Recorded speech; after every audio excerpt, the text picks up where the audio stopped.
Well, welcome, Dr. Terianne Harrison. I'm going to call you Terianne because you are my personal therapist.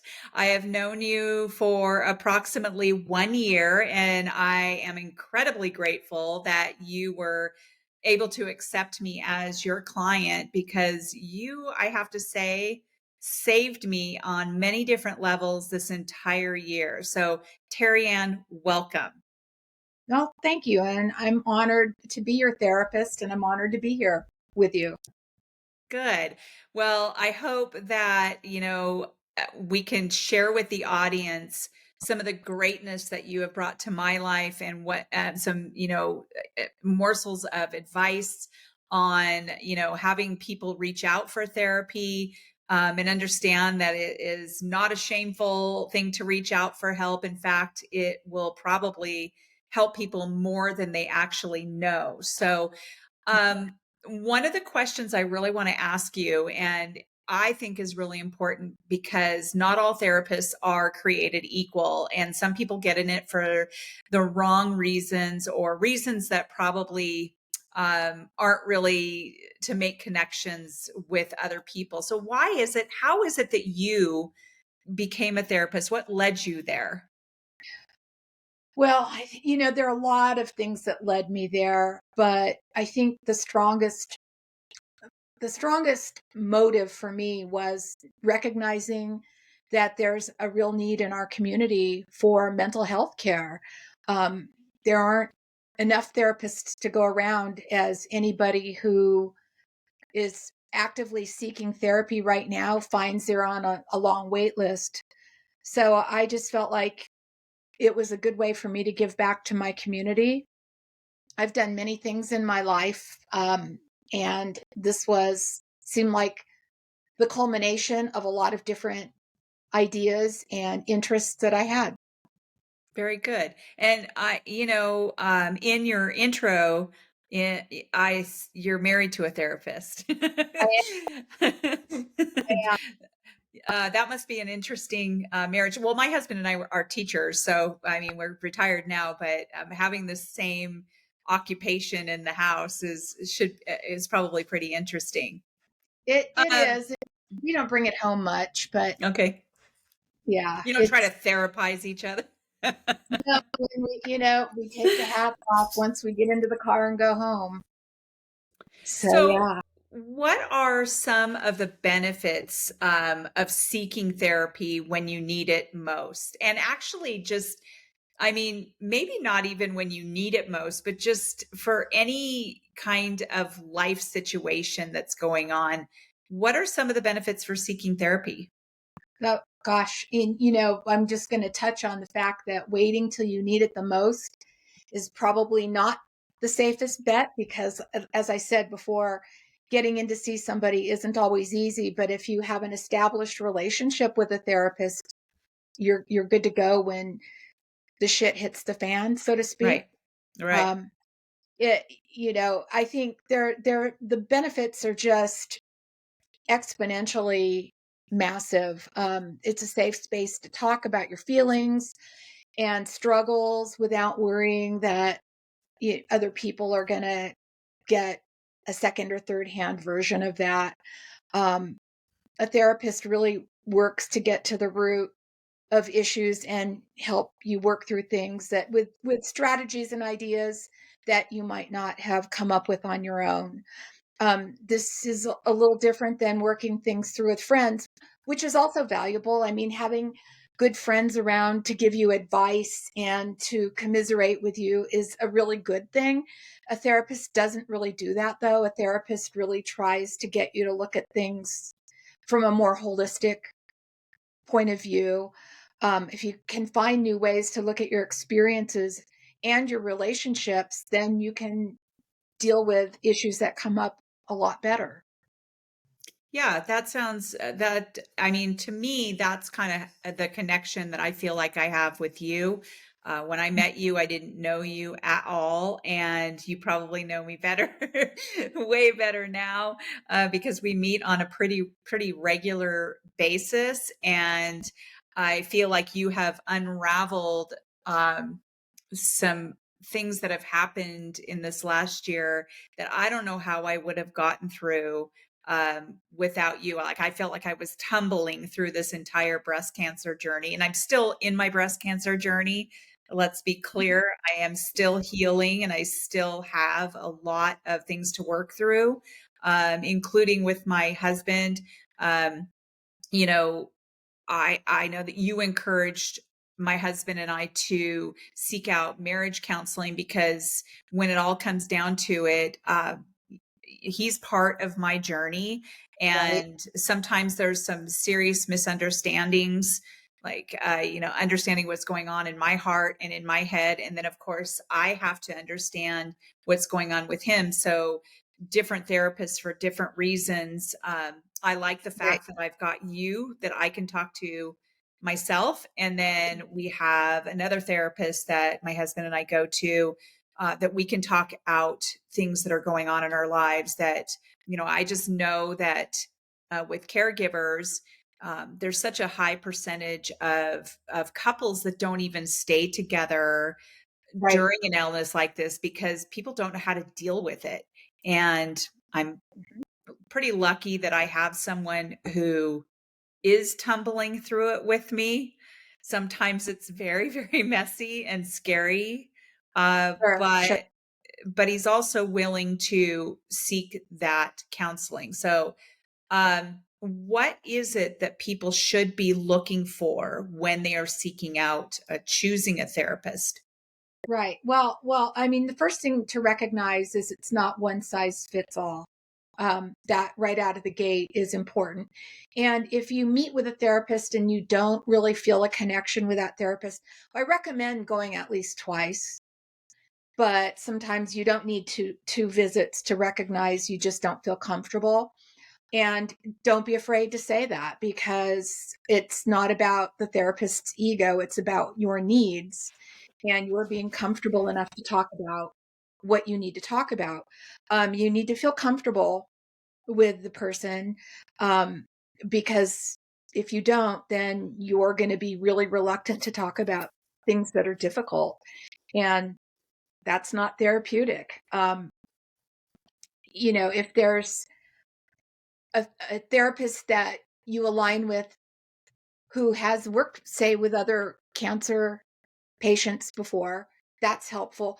Depending on what you're seeking, if you're dealing with trauma or grief, finding a therapist who has experience and education in that realm is really important.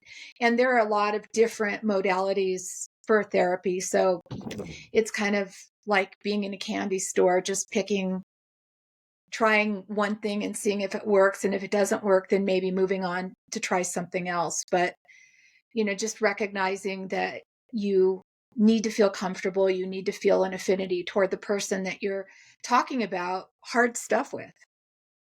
Right. And I mean, I've gone to quite a few therapists throughout my life, really. Uh-huh. And my husband and I have gone to therapy throughout our whole marriage. We've brought our kids to therapy for certain things. And we have run across therapists that are really, really nice. And they're really, you know, they have a lot of good intentions and advice and things like that, but the connection wasn't necessarily there. And when it all comes down to it, therapists are human beings. We all are Yes. human beings, and that human connection has to be there. And so I'm grateful that you and I have a really good connection. I had a therapist going all the way through my uh, the death of my mother and Mhm. moving forward all the way until probably, I think I was seeing her maybe until the beginning of last year. And I loved her. She was great. She really got me through the grieving of my mother. And also COVID. Oh my gosh. We both got each other Yeah. through that. She and I had a wonderful, wonderful connection.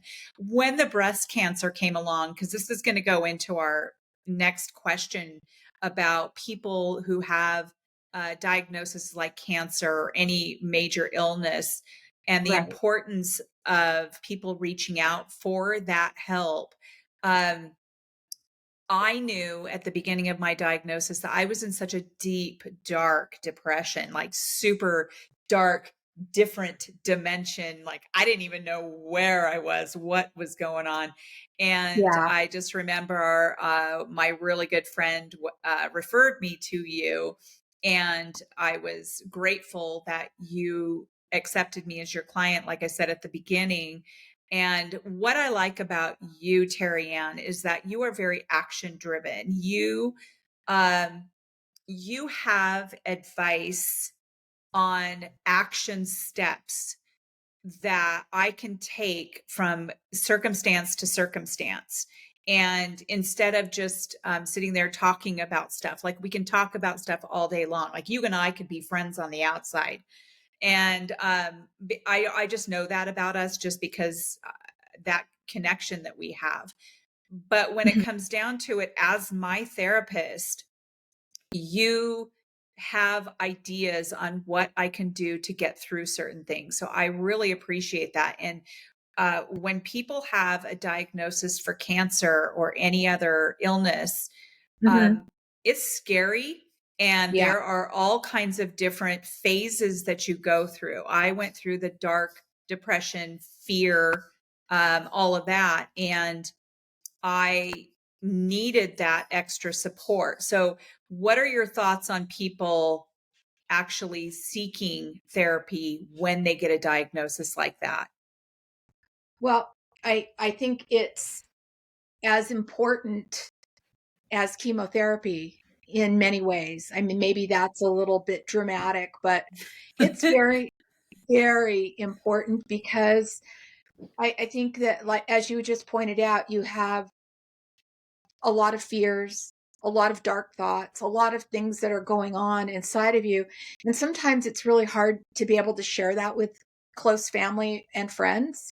Um, I think in the past, I have had some cancer patients talk to me about, help me die, help me. I accept that I am going to die. Help me do it. Help me process my feelings. Help me deal with my family, because not only are you dealing with your diagnosis, but your feelings about what's going on, but you're also dealing with the feelings of those around you.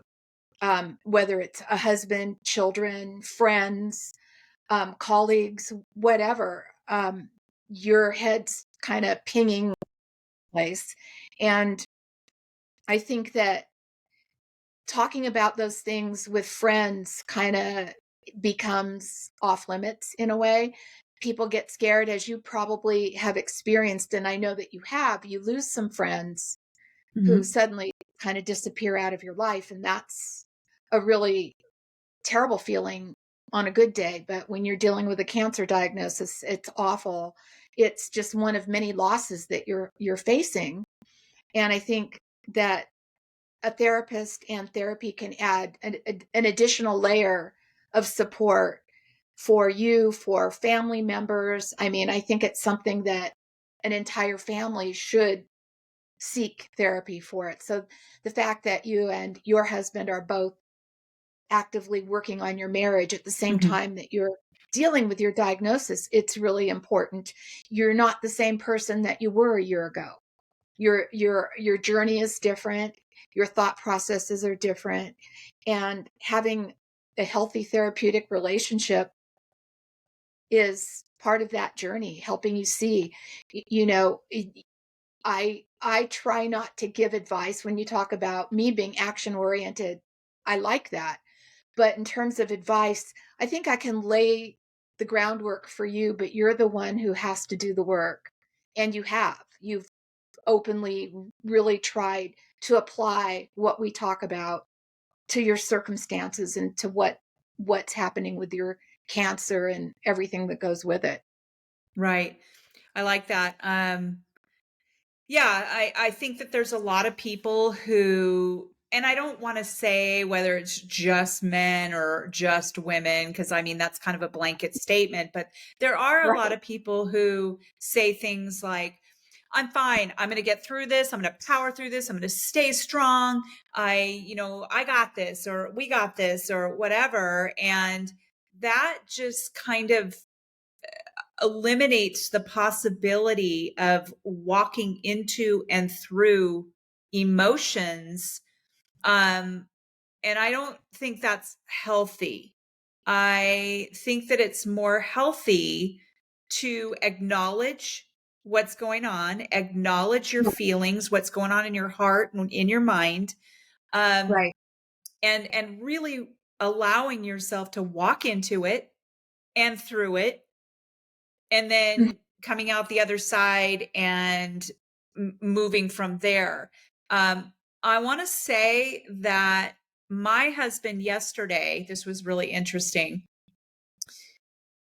My husband is a very, very kind and loving and empathetic person. I think he's actually more empathetic now going through this journey with me. There are times where he definitely has not shown that empathy. He shows like that tough guy, we're going to get through this one day at a time, and we got this, we Right. got this.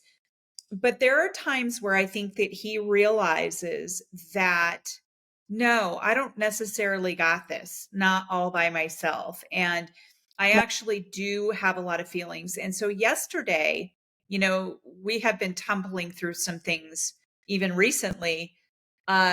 Yesterday, he posted on social media a kind of a timeline of what had been going on with me from last June 11th when I got my diagnosis, and had all of these wonderful things to say about me. That was the first time he's really even posted something like that for the world to see, and showed me how much he loves me and what he is recognizing of what I've gone through. And he's also recognizing all the things that he has been able to accomplish through this whole entire journey as well.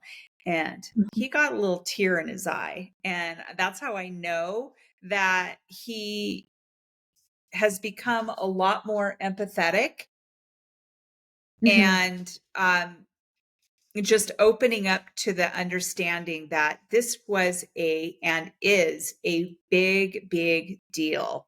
So Yes. I that is really cool to see.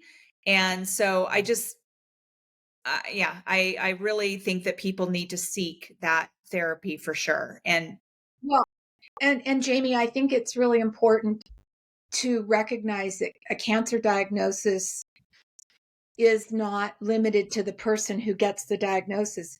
Your diagnosis was also your husband's Mhm. diagnosis. It was your sibling's diagnosis, in a different sort of realm. I don't mean to Right. minimize No, your no, no, I get. experience. Yeah.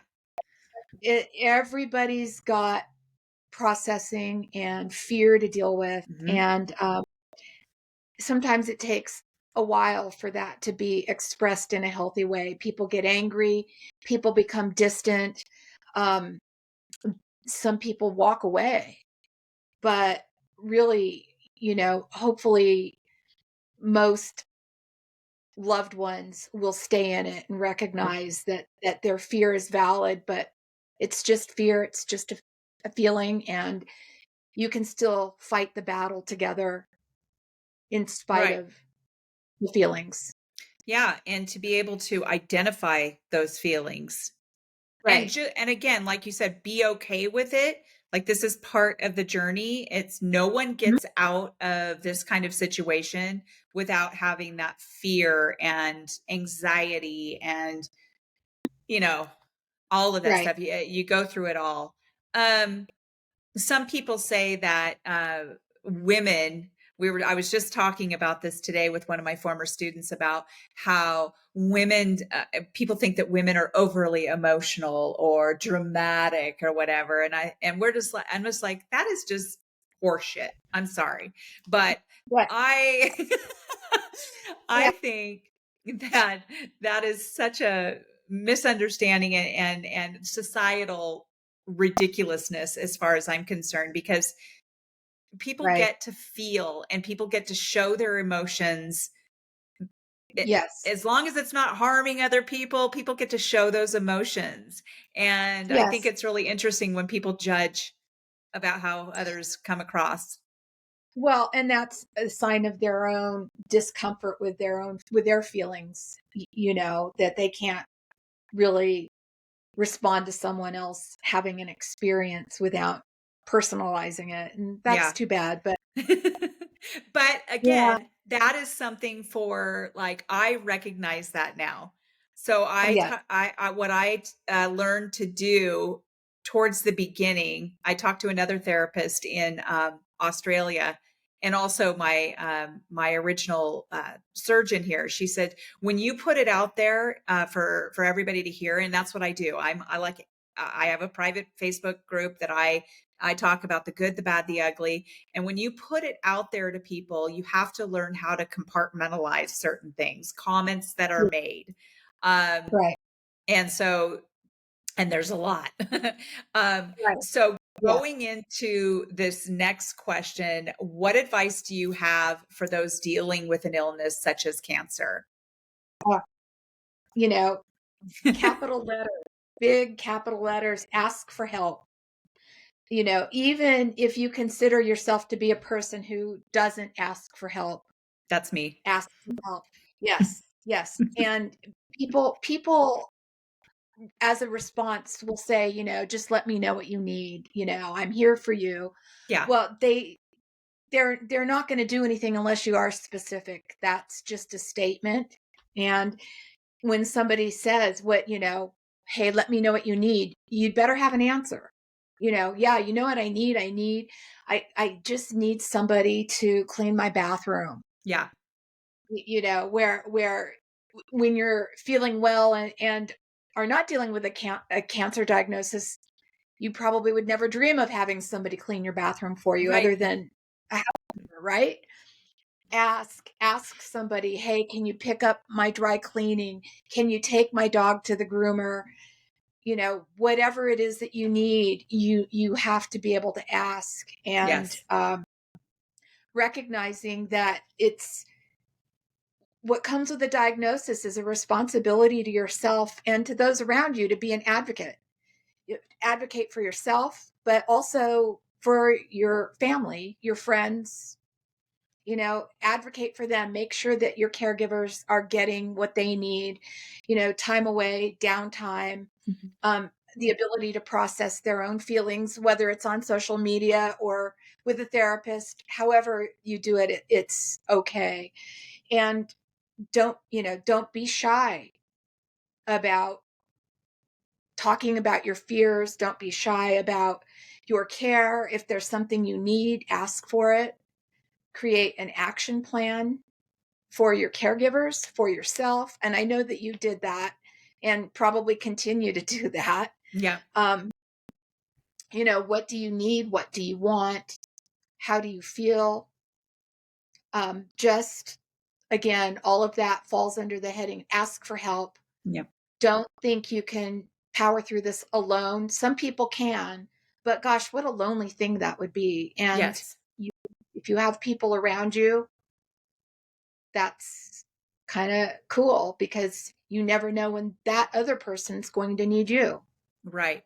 Well, and just to speak on that, I was very lucky, and I still am very lucky to have the support group that I've had. I had, Mhm. this wonderful tribe of women who came together and helped me create this healing room. They got me all the supplies that I needed. So before this, I probably wouldn't have asked for help because I'm just like, I'll do everything. I'm a multitasker. I'll just do it all. Right. So at first, it was very, very difficult for me to ask for help. It just wasn't in my nature. But then I learned how to ask for help and I did put it out there. Yes, I need meals. Yes, I need GoFundMe stuff. Yes, I need, and I asked my friend Paula one time, or can anyone go get me some lashes? Because I had lost my lashes. Can anyone go to the store and buy me some lashes? And then but also those caregivers need to learn how to ask for help too. Like my Mhm. husband, he had a hard time the whole time we were getting meal train stuff. uh he had a hard time going, we don't need meals, I can do this, I can do that. I go, yes, we need meals, and because I don't You want can you to only eat. much mac and cheese, right? Right. And I need something healthy, honey. So I encouraged him to also accept that help. And I Yes. am very, very fortunate for everything I received. And then about a month and a half ago, my really good friend, who was very instrumental in taking care of me this whole entire year, she's one of my very, very best friends. Well, she has cancer. And so now she just started treatment the day after my 1 year anniversary of the diagnosis. And so now she's in going through this, and I'm going to be there for her. I'm there Yeah. for all of it, just like she was there for all of it for me. And I understand it a lot better now because I've been through it. And so, yeah. So we kind of touched on this. I actually started touching on this about caregivers. What advice Hmm. do you have for caregivers? And part of it, you were talking about, look, you need some downtime. You need to have that alone time. What else can you say about that? Well, I think we've covered a lot of it because I Yeah. think it's important for caregivers to have a place to talk about their feelings and their fears, downtime. And when people are doing things like bringing meals, I think doing something like getting a facial. Of course, your Mhm. husband probably wouldn't want to get a facial, but he might like to go hit a bucket of balls And at he the does that. so giving him a gift to do something like that. Um, you know, reading materials, things to do while they're kind of hanging out. There are a number of things, but just be really aware that also with the diagnosis and treatment, the caregiver is right there. Their experience is very frightening as well. Yeah. And they often minimize that because they think, well, I'm not the one going through it, you are, so I got to keep my feelings and my thoughts to myself. But even being able to talk about their fears, the Hmm. dark thoughts, what if I Yeah. lose my wife? What if I lose my husband? Very real. Yeah, and it's okay to cry together, which my husband and I Yeah. have cried together. My husband, at the very beginning, right before I was going to get my port installed last July, I think it was late June, June 30th to be exact. I'll never forget it. I had a full Right. on meltdown in the parking lot. I was going in to get my PET scan, and later that day, I was going across town to get the port installed. And I was just in this whirlwind of craziness. And I think that was about the time when my husband's like, oh my, oh my God. Yeah. How am I going to deal with this? Because I literally had a full on temper tantrum, meltdown, craziness in the parking lot. He had to pick me up. I broke my water bottle. He had to bring me in, and I was like, I was just like, I was, it was terrible. And so he's seen me go through all of these things, and I know that Sure. he thought that he had to stay strong, which in a sense, yes, he did. But I think that he thought that he had to stay strong all the time. And Right. the fact of the matter is that we can't just always be strong.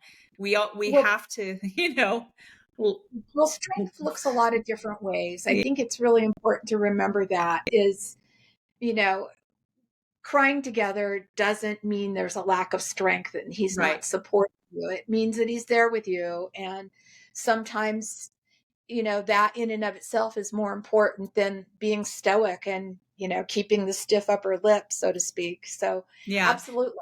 that makes total sense. Like I think that crying with your spouse is strong.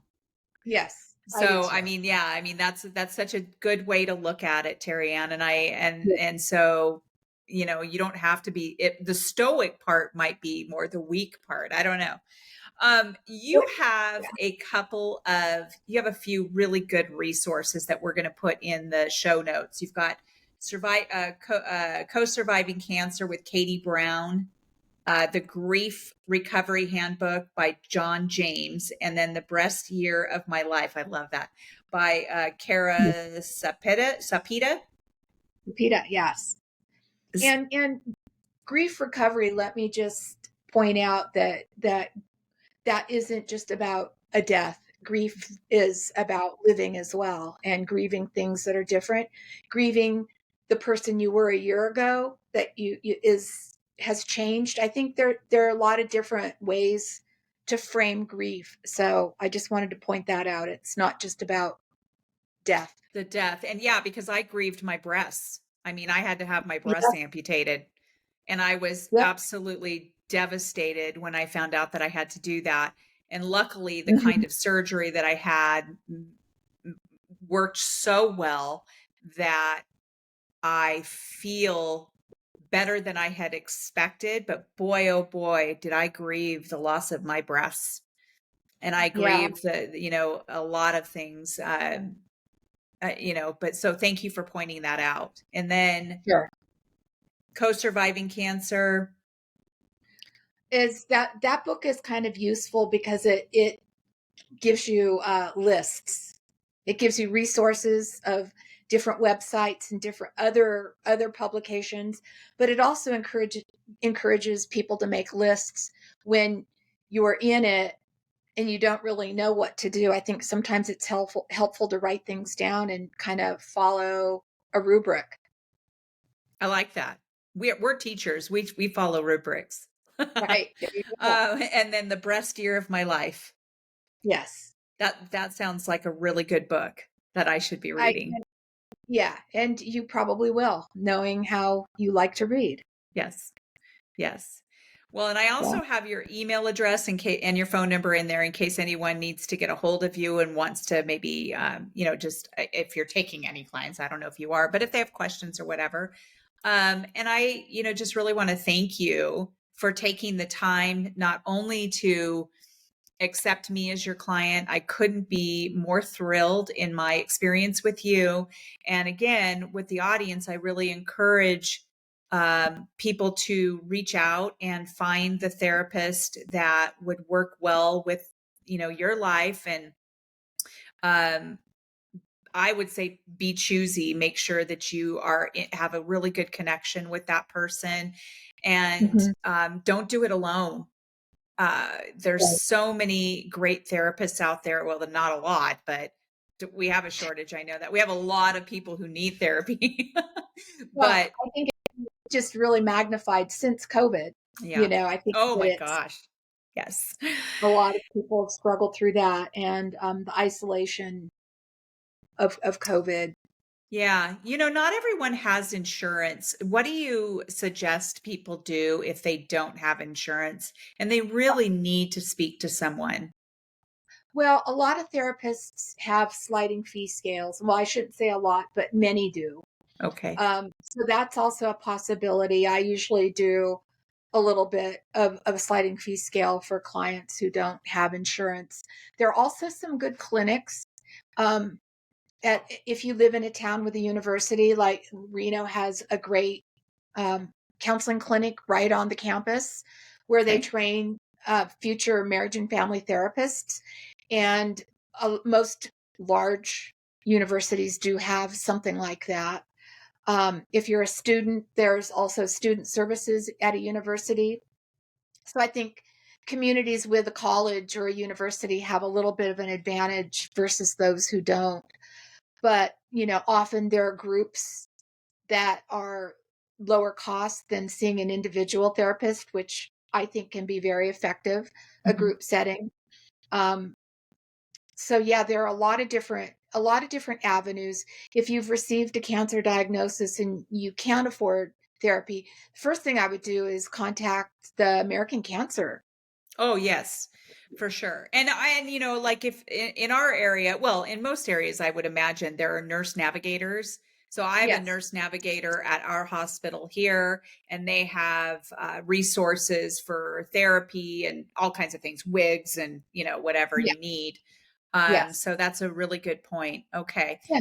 Well, I just, again, thank you for being here. I feel like we have given our audience a lot of great information. And to Right. my audience, thank you for joining. And we will see you next time on Test Those Breasts. And thank you for having me, Jamie. Thank you.